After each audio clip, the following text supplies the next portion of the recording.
मित्रांनो, जरा विचार करा.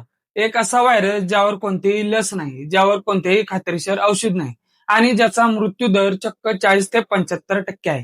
हो, तुम्ही बरोबर ऐकलंत. सध्या संपूर्ण आशियासह भारतातही पुन्हा एकदा एका जुन्या शत्रूने डोकं वर काढले.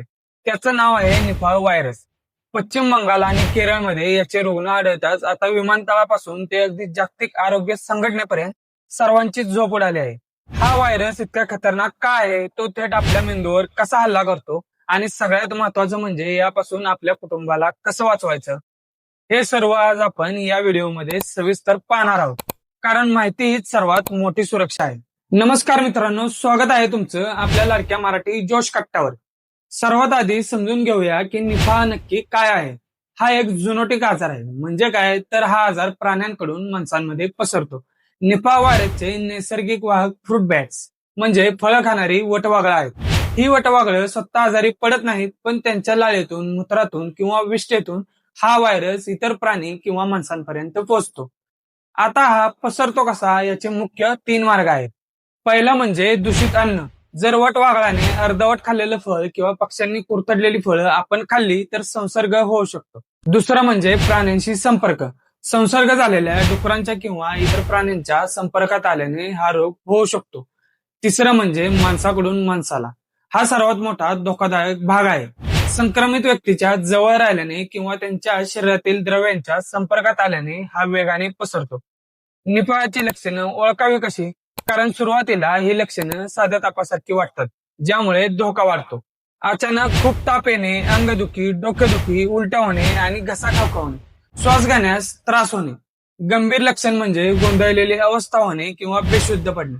सर्वात भयानक म्हणजे हा व्हायरस थेट मेंदूवर हल्ला करतो, ज्यामुळे मेंदूला सूज येते आणि रुग्ण कोमात जाऊ शकतो. आता तुम्ही म्हणाल यावर उपाय काय? तर मित्रांनो, सध्या तरी यावर कोणतीही लस उपलब्ध नाही. म्हणून सावधानता हाच एकमेव उपचार आहे. बाहेरची फळं खाताना काळजी घ्या. झाडावरून पडलेली किंवा पक्ष्यांनी खाल्लेली फळं चुकूनही खाऊ नका. फळं नीट धुवून आणि सोलून खा. स्वच्छता पाळा. हात वारंवार साबणाने धुवा. मास्क वापरा. गर्दीच्या ठिकाणी किंवा हॉस्पिटलमध्ये जाताना मास्क नक्की वापरा. रुग्णांपासून अंतर ठेवा. जर कोणाला निपाहची लक्षणं दिसत असतील तर त्यांच्यापासून सुरक्षित अंतर ठेवा. शक्यतो प्रवास टाळा. ज्या भागात निपाहचे रुग्ण आढळले आहेत त्या भागात जाणं सध्या तरी टाळा. यावरती सरकारी यंत्रणा आणि WHO काय म्हणतो? मित्रांनो, घाबरून जाण्याचं कारण नाही, पण सतर्क राहणं गरजेचं आहे.